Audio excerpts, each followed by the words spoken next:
Faça uma lista de grandes amigos. Quem você mais via há 10 anos atrás? Quantos você ainda vê todo dia? Quantos você já não encontra mais?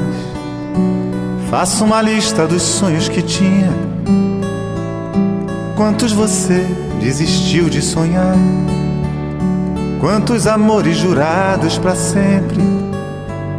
Quantos você conseguiu preservar? Onde você ainda se reconhece? Na foto passada ou no espelho de agora? Hoje é do jeito que achou que seria? Quantos amigos você jogou fora? Quantos mistérios que você sondava? Quantos você conseguiu entender? Quantos segredos que você guardava? Hoje são bobos, ninguém quer saber. É isso aí, ninguém quer saber. Bom dia, boa tarde, boa noite, boa madrugada, boa qualquer hora. Essa é a conversa ao pé do rádio. Esse que vos fala é Rubem Gonzalez. Esse é o nosso canal, esse é o nosso portal. Mas agora nós temos reforço. Nós temos www.jornalpurosangue.com e temos o canal Geoforça. Então agora a gente somos tudo junto. Agora a gente junta os três e apanha junto. Antes apanhava sozinho. É isso aí, gente. A lista com Oswaldo Montenegro, a música que nós escutamos aqui. Oswaldo Montenegro é um dos prediletos do canal, um dos prediletos desse que vos fala também. Então, a lista aí. Faz uma lista você também dos seus grandes amigos, de quem você não viu mais. Tem uns que não eram amigos de verdade mesmo, tem mais aqui ter ido embora mesmo, mas tem outros não. Tem outros que fazem falta. É isso aí, gente. Vamos tocando, hoje é sexta-feira, aquele programa no estilo radião mesmo, do jeito que vocês gostam, do jeito que vocês pedem.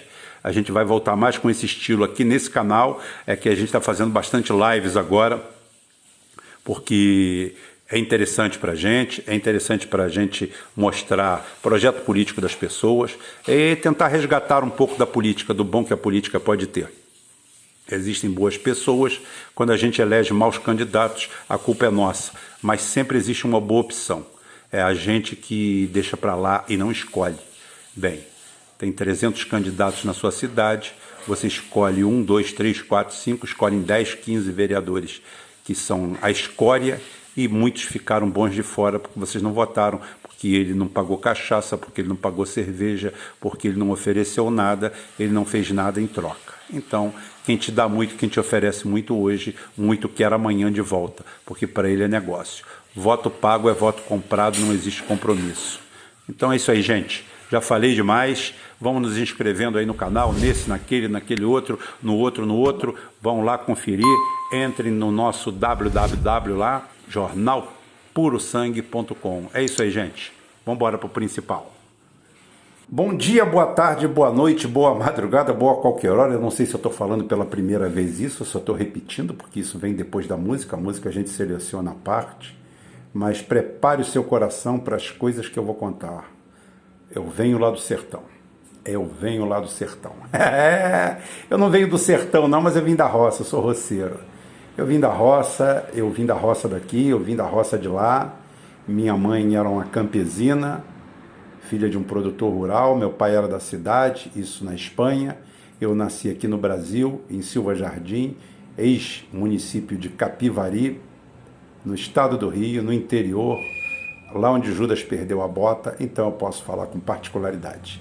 Esse programa hoje aqui não tem, apesar de eu ter um canal geopolítico, eu vou dissertar hoje. Hoje é dia de dissertação e esse programa de hoje tem uma sessão Maguila especial. Essa sessão Maguila vai para 3 colaboradores meus aqui, que pouco aparecem, mas de grande valia. Um é o Antônio Santos, o Antônio trabalhista, que sempre faz tudo pela gente, sem envolver nada. Eu tenho muito mais gente, mas esse aqui eu vou fazer para eles. Depois eu faço para outros. Outra é a minha querida e amada Michele. Michele, beijão para você, para a Aninha. Você é sensacional, você é uma figura única, você mora no meu coração, sabe disso. E outra, meu amigo Vicentino, um rapaz, sabe, totalmente desprovido de ego, dessas coisas, desses modismos, um rapaz brilhante, um rapaz com uma carreira brilhante e que, no entanto, é um poço de humildade. Então, esse programa vai para vocês. E eu vou usar como mote do programa um questionamento que o Vicentino me fez em particular, que é a gente entender um pouco o processo todo. Presta atenção que é interessante, porque hoje também eu falei com outro amigo meu, Pandini, jornalista. Pandini, um abraço para você. Nós falamos, eu falei que aquela conversa que eu tive com você, né, troca de mensagem, daria um programa quase inteiro. E dá um programa quase inteiro. Eu não tenho medo de ser mal interpretado, porque para me interpretar mal, a pessoa tem que ter má vontade e má intenção. Ontem na live eu falei isso com os entrevistados, tá? Com o Eric lá. Falei que as pessoas, para me interpretar mal, elas têm que desejar me interpretar mal, porque eu sou claro, eu sou transparente da forma de falar, da forma de me comunicar. Eu sei falar de forma rebuscada, até sei, mas não me interessa isso, falar isso para ninguém, não adianta nada disso. Você tem que dominar o assunto e saber distribuir a bola. E graças a Deus isso aí a gente sabe, colocar os pontos nos is. Uma é mostrar, que a gente tem que mostrar como o mundo mudou, da onde vieram essas mudanças, e que essas mudanças, elas acontecem por diretrizes de dominação. O que eu quero falar com isso? O Vicentino viu um vídeo pretensamente geopolítico, onde um acadêmico faz, não vou falar o nome aqui, não me interessa, deixa para lá, faz uma aula magna sobre geopolítica que parece mais o samba do crioulo doido. Mostra um desconhecimento, tá, histórico de todo o processo que chega a doer à vista. Parece que o cara... lembra aquele samba do crioulo doido do Stanislau Ponte Preta, né? Que era o pseudônimo do Sérgio Porto, jornalista, cronista da vida carioca e do brasileiro em geral, e que morreu precocemente, e que falava sobre aquele negócio, uma pessoa que não entende do assunto fazer um samba enredo sobre o descobrimento do Brasil, pesquisando livro de história e sem saber colocar aquilo dentro de um contexto. Foi esse o fato que eu vi. O processo de dominação da China chega a ser risível, comparando ele. Por quê? Faz a comparação de que a China cresce porque os Estados Unidos, principalmente, né, o establishment, não é os Estados Unidos, porque tem muito americano fudido, passando fome na merda e sendo explorado. O American Way of Life, ele termina quando acaba a cortina de ferro. Quando acaba a cortina de ferro, quando cai o muro, todo o Ocidente, toda a social-democracia ocidental chega para o seu povo e fala assim: agora eu não tenho que te dar mais porra nenhuma, porque não tem ninguém do outro lado te oferecendo nada. Entendeu? Vocês já viram a queda da cotação da bolsa de um jogador? O jogador vale do 1.000, do 2.000, do 3.000, mas na realidade é uma analogia comparativa com os bulbos lá de Amsterdã, lá da Holanda, do início do século XVII, tá? Então, os bulbos de tulipas, é isso aí. Enquanto tinha otário para pagar, ou então quando alguém pagava, cada um pagava mais. A hora que quebrou logo todo mundo de vez. Calma que a Bovespa vem por aí, gente. Isso aí é só um preâmbulo, mas não tem problema nenhum não. Então é só para mostrar isso. O que aconteceu?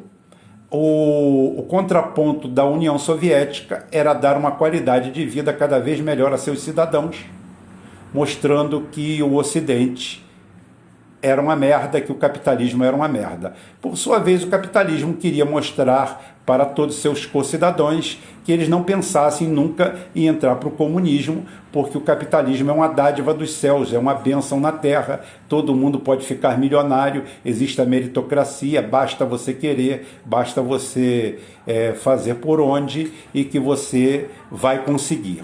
Na prática, nada disso se realiza, porque 99% dos ricos do mundo, seus pais eram ricos, e 99% dos pobres, seus pais eram pobres.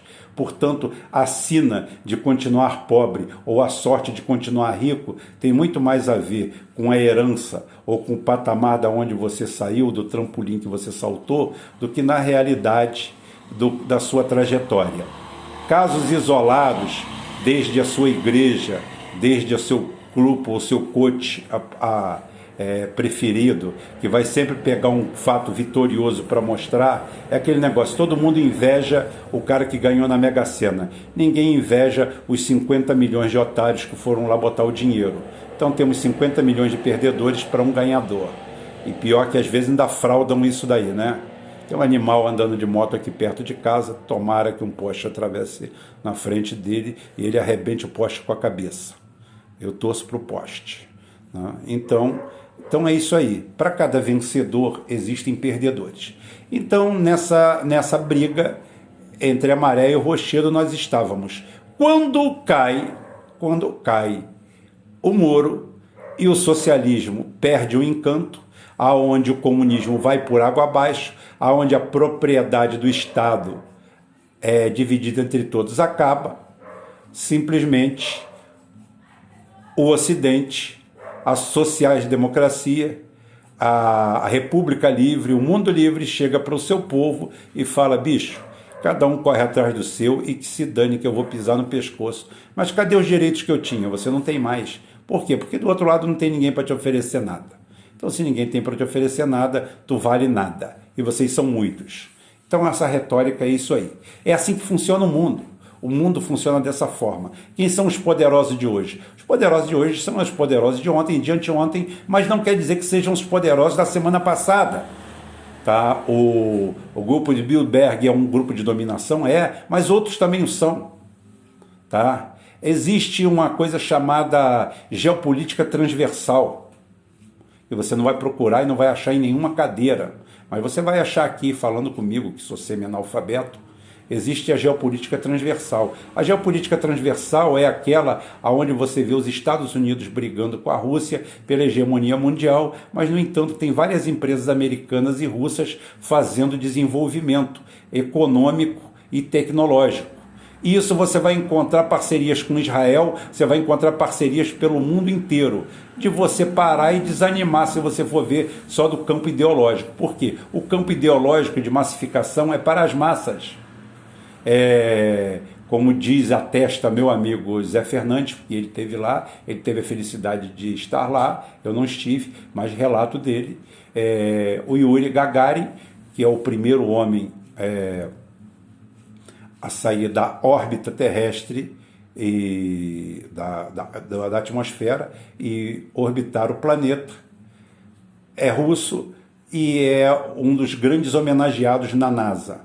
Isso daí é geopolítica transversal. Geopolítica transversal é um termo que você não vai achar por aí. Eu estou falando ele aqui agora. Tá? Por quê? Porque ela existe. Não sei se tem esse nome, se tem outro nome, mas é isso daí, a geopolítica transversal. A geopolítica transversal bota os Estados Unidos brigando de foice com a Huawei e, ao mesmo tempo, os Estados Unidos vendendo mais soja para a China e passando a perna no Brasil, que é seu capacho. Tá? Isso joga por terra todas essas teorias conspiratórias que existe um grande departamento, uma grande empresa manipulando, aonde existe um CEO de cada área, criando maquiavelicamente grupos. Não existe isso, gente. Isso é romantizar, isso daí é fazer uma Matrix dentro de uma coisa que não existe. O que existe são oportunidades. E o que acontece? O capitalismo, o investimento, o dinheiro tenta, como a água, ocupar todos os espaços. Nada ocupa mais espaço, claro.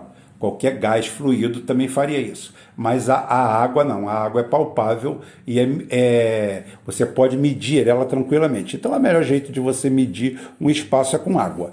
Tá? Você enfia tantos litros lá, é ali que cabe aquilo ali que é o seu espaço, com todas as suas reentrâncias.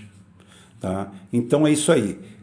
Nós temos que medir todo o processo, tá? E enxergar isso aqui como uma coisa não coesa.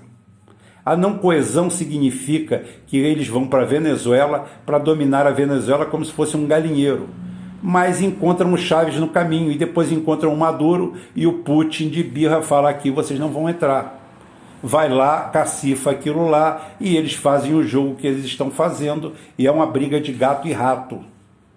Isso não significa que em vários pontos os Estados Unidos existem parceria com a Rússia. Isso é para decepcionar para quem acha que a vida é guerra pura. Poxa, Rubem, você defende o Putin? Eu defendo e admiro. Até porque o respeito que os Estados Unidos têm pela Rússia é o respeito que a Rússia se faz ter através de sua posição militar, sua posição geopolítica e a força do seu governante. Foi assim na década de 90? Não. Na década de 90 a Rússia virou um lixo, virou um tamborete, um pandeiro na mão daquele alcoólatra do Boris Yeltsin, manipulado pelo establishment ocidental de investimento e de dinheiro. Quando dão de cara com o Putin, de uma forma totalmente anacrônica e inesperada, faz uma curva violenta e joga o mundo num novo caminho. Quem joga o mundo num novo caminho é Vladimir Putin. Depois a China faz o quê? A China cria um modelo. A China faz isso, a China faz aquilo, a China é boa. Não, a China é boa, fantástica, maravilhosa, porque a China vai ter um programa sozinho, puro. Talvez eu chame o Diego Pautasso para a gente fazer esse programa, porque a China simplesmente criou um modelo perfeito de gestão. A China conseguiu gerir o Estado de uma forma tão profissional, com uma curva de resultados tão boa, que a China simplesmente, o dinheiro passou a sobrar. Por quê? Porque há um sistema verticalizado de administração pública. Olha, nós também não temos? Não. Nós temos um sistema anárquico de eleições, onde a cada 4 anos nós colocamos amadores, pusilânimes, ladrões, bandidos, batedores de carteira e até gente boa e bem intencionada nos governos, quer seja municipal, estadual ou federal. Isso quer dizer o quê, Rubem? O que você quer dizer isso? Quer dizer que você tem uma administração que é gerida e gerenciada por gente, na maioria das vezes, totalmente incapacitada para desenvolver essas ações. E elas são escolhidas pelo voto e não pela sua capacidade ou competência. A China deu um passo adiante e colocou pessoas de qualidade para fazer isso. É o processo de gestão pública, a administração vertical, aonde não importa você votar em alguém. O que adianta você votar num prefeito e 4 anos depois o pessoal tirar aquele prefeito, cometer uma fraude e colocar um picareta no lugar para assaltar o município e sair na boa? Isso serve para o município, para o estado, para o Rio de Janeiro, cheio de políticos presos, para quem bota dinheiro no reto, na cueca, na bunda, em tudo quanto é lugar, para quem diz que acaba com a corrupção e só muda a corrupção de 9, agora é corrupção, agora não é mais comunismo, agora é no comunismo, e a gente fica nessa briga aí, tá? Nessa dicotomia, sem chegar a lugar algum. Mas, Rubem, o seu papo está muito confuso. Não, o meu papo não está confuso. Meu papo é reto. O meu papo é um meia-culpa, como eu falei com o Pandini hoje à tarde. Eu tenho um meia-culpa até em relação aos governos militares. Tá? Eu queria saber onde foi que nós nos metemos. Qual foi o atoleiro que nós nos metemos depois que findaram os governos militares, principalmente a tríade. Costa e Silva. Eu tenho que fazer um meia-culpa em relação ao Costa e Silva. Fui chamado a atenção por um amigo nosso que me relatou vários casos, um amigo de esquerda, sim, de esquerda, não é neoliberal, não é liberal, de esquerda, colocando sim que realmente o trio Costa e Silva, Médici e Geisel fazem um governo totalmente nacionalista, em que pese o choque de petróleo que nós fomos vítima, tá? 2 choques de petróleo, faz um governo eminentemente nacionalista e principalmente um governo que começa a criar dentes, criar unhas, criar um modelo antagônico. Não era um modelo trabalhista, não era um modelo goularzista, não era um modelo brizolista, que eu tinha tanto apreço e sempre gostei de Brizola e continuo gostando, até porque Brizola também tinha uma entrada muito grande nas Forças Armadas. Brizola nunca execrou as Forças Armadas. Boa parte das Forças Armadas estavam ao lado dele, e o fato de não ter havido uma guerra civil no Brasil, com 6ª Frota, com 4ª Frota, com 5ª Frota, com Alexandre Frota, ou com qualquer Frota que tiver por aí, tá? Né? Até com Silvio Frota,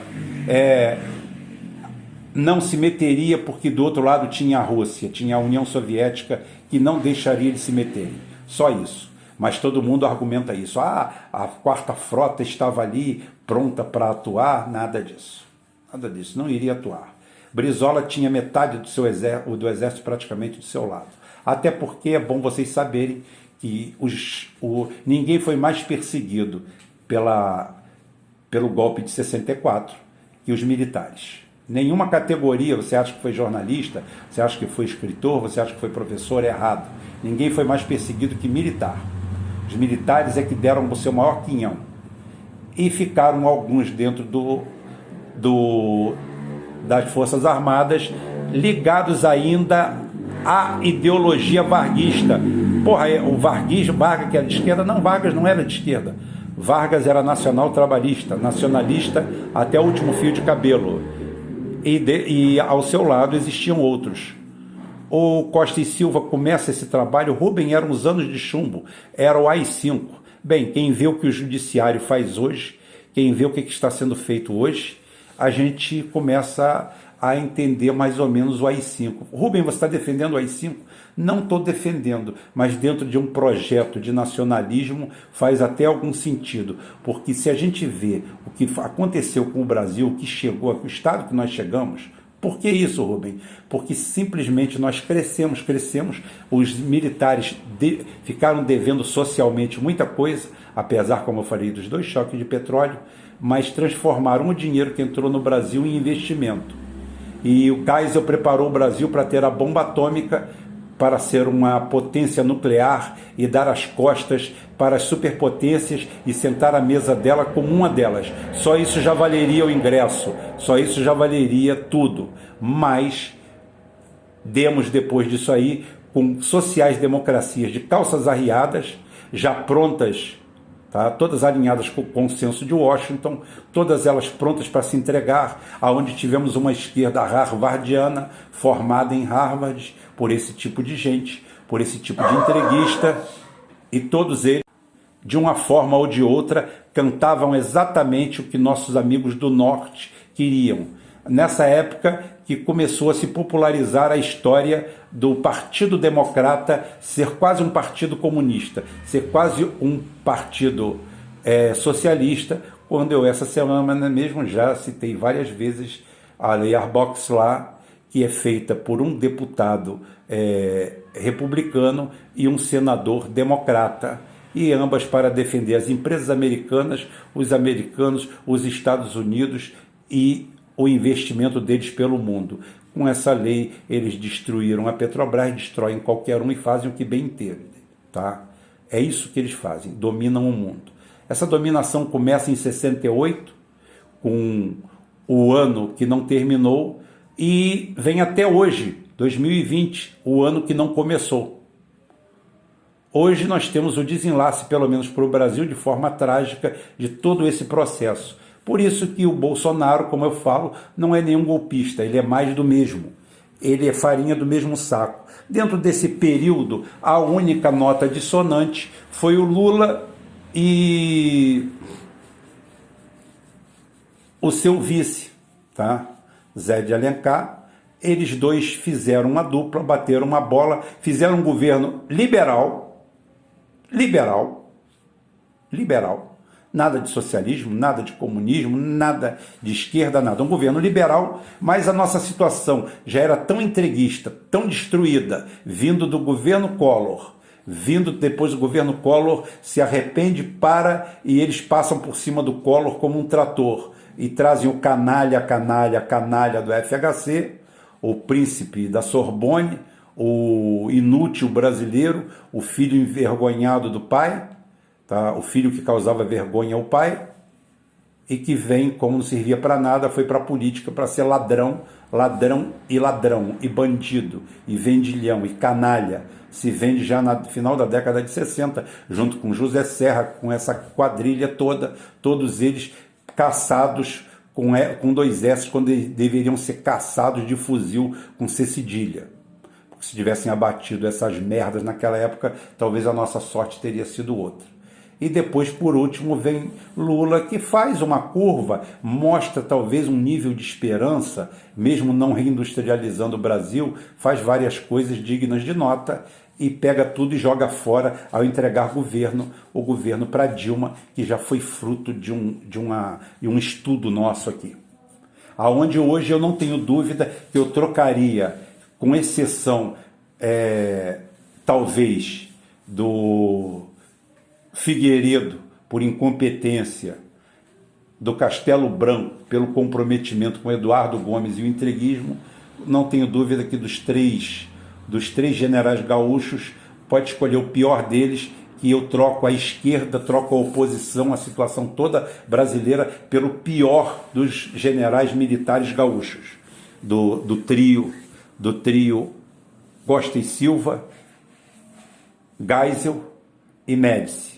Era uma época que o Sul era tão bom, o Rio Grande do Sul era tão bom, que nos dava situação e oposição, e todas elas eram nacionalistas, porque de lá veio Getúlio, de lá veio Jango, de lá veio Brizola, de lá veio Costa e Silva, goste você ou não, pule você ou não, veio Médici e veio Geisel. Todos eles, mesmo com seus antagonismos, com seus problemas, antagonismos que não aconteciam em relação a Vargas. Atenção, os três generais aí eram praticamente varguistas, tá? Então, é quase, vamos dizer assim, um partido peronista dividido internamente, poderíamos falar isso, porque o nacionalismo estava acima de tudo isso aí, tá? E Brizola nunca participaria de uma coisa que fosse contra o Brasil, mesmo que fosse para defender a melhor democracia americana. Brizola vira vítima disso tudo. O governo Figueiredo está para o governo Geisel, assim como o governo Dilma está para o governo Lula, tá? O Zé Cardoso está para o governo Lula, assim como o Golbery Couto e Silva está para o governo Geisel, um destruidor de pontes, um destruidor de caminhos, um destruidor de construções. Então, se a gente teve alguma esperança, ela viria depois do governo Lula, que não teve peito de mandar um substitutivo para o Congresso, porque ele tinha um comprometimento tal que não permitiria isso. Então, o que eu falo? Existe muita geopolítica transversal, existe geopolítica direta, existe geopolítica da fraqueza e da força, ou seja, o que você pode fazer, existe o blefe, existe o acaso, e não essa casinha toda bonita. O interesse dos grandes é o dinheiro, é a dominação, é a doutrinação, é ter aquilo ali sob seu jugo, porque eles querem mais e mais e mais e mais. Por quê? Porque o neoliberalismo e a própria humanidade nunca está satisfeita com o que tem. Ninguém chega e tem um processo pronto e fala que tá bom, vamos lutar por outra coisa. Não. Aí a gente, uma hora diz que vai à Lua, que para mim não foi ninguém, né? Mas tudo bem. Mas pelo menos vai a espaço com regularidade, só acredito.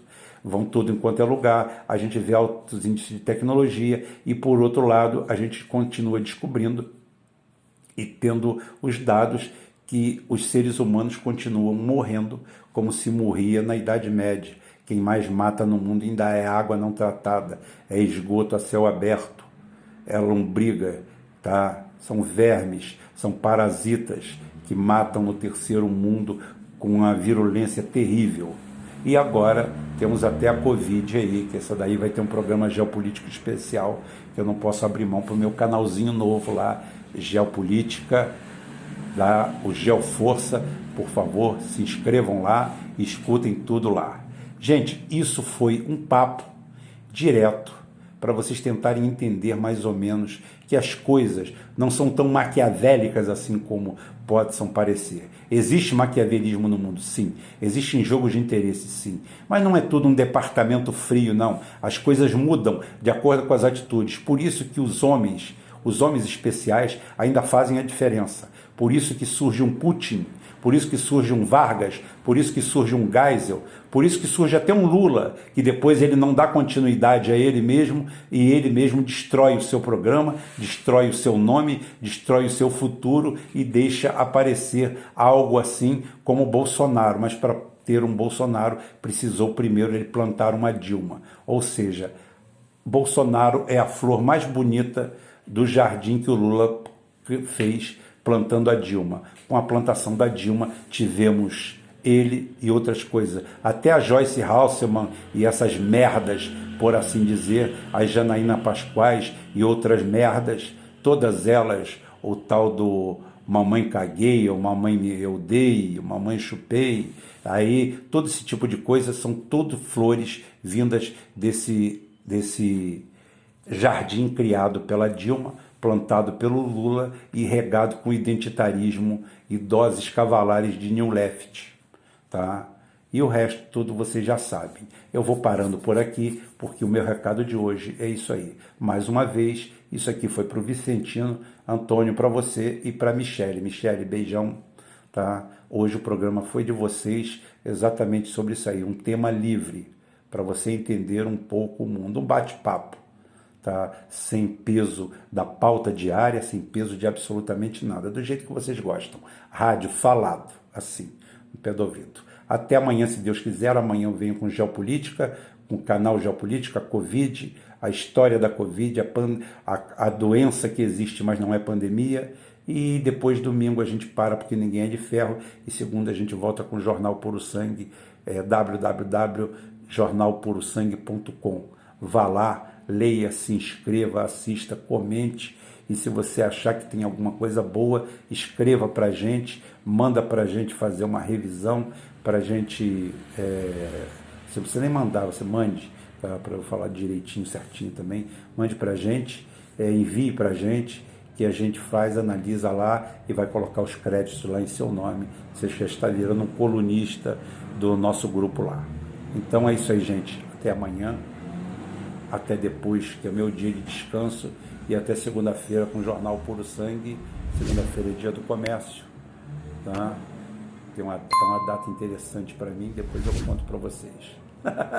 É isso aí, gente. Até mais. Fui!